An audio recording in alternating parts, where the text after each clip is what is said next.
Hello everyone and welcome to week 2.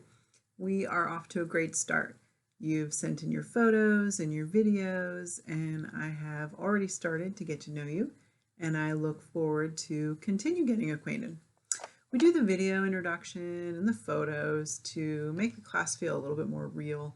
The online setting sometimes can be a bit of a stark place. So in an effort to make the course a little more personable and relatable, we'll use these tools to help us form connections with one another.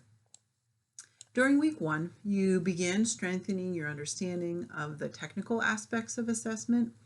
This week, our focus will really be twofold. First, to better understand how assessments are used in the overall special education process, and then also to understand how to conduct a commonly used formal assessment. This is important. In some school districts, it is the special education teachers who are actually conducting the formal achievement tests. In other school districts, it is the school psychologist that's performing these tests. But in either way, it is our job as special educators to interpret the test data. So we include this as part of our coursework because it really isn't until you ask students to do these specific tasks in the assessment that you really get a whole understanding of what a score does or doesn't mean when you're reading through those reports and then later taking that information to make eligibility decisions or to write an IEP. I will say that as you get into this week, it may seem a little daunting when you first review the to-do list on the weekly objectives chart, but when you look at it, you'll see that I've really tried to list every single little thing, even the small tasks, just to make sure that you stay on track.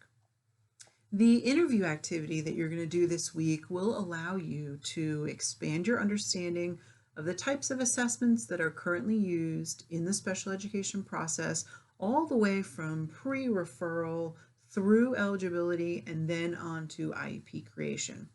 These are very specific details about the interview process can be found in step 2, so give yourself a little bit of extra time to read through those carefully. Carefully designed training activities have been put together to give you the background knowledge that you'll need before you begin to assess your students. The first thing that you'll need to do is pick up the testing materials from me. So you'll find instructions about that too in step 2, and I suggest that you make that a priority. The sooner you can start familiarizing yourself, the better. A large section of the information for your formal and informal assessments paper that you'll do this week will come directly from your interview activity and the Woodcock-Johnson training and the materials. So keep that in mind as you participate in those tasks. If you have that planning document for the formal and informal assessments paper around you during those times, it's really going to help lighten your load later on when you go to complete that. The discussion board this week will give you an opportunity to really start to think about the direct connection between assessment and teaching. Even if you haven't worked with students with disabilities before, your readings will really position you to be able to comment on this link and consider the relationship.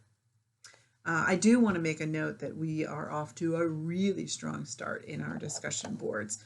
There were some very meaningful conversations happening around the experience of testing on the individual being assessed, the climate of school and how it relates to larger social issues, and also the role of identification and language in our field and students being categorized. So really strong stuff, guys.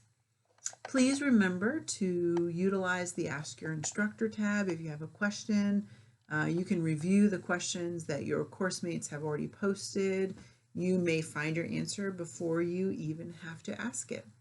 And also, please let me know if I can be of assistance. My job here is really to support you and your learning. So make sure you speak up. Thanks so much and have a great week.